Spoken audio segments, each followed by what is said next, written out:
Ya, ini siswa SMK Negeri 1 Blado yang mengikuti kegiatan lomba KKSI untuk welding.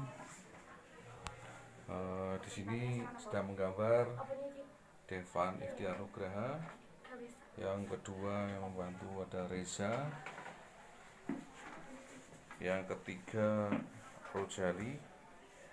Dan ini yang membuat perencanaan untuk anggaran pengadaan bahan ada Mbak siapa Mbak? Tania dan Aisyah.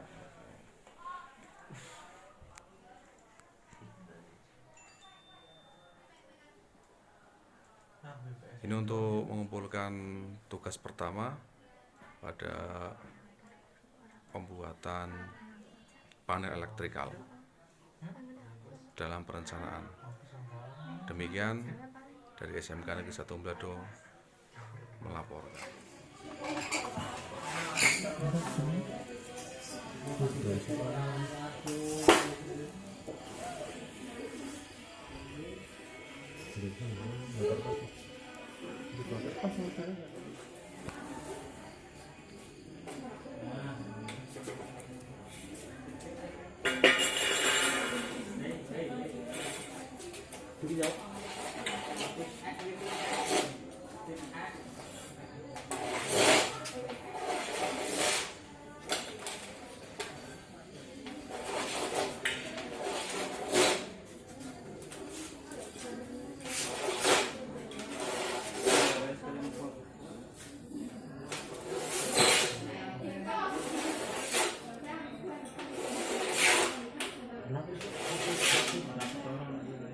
Wes, ibu ya.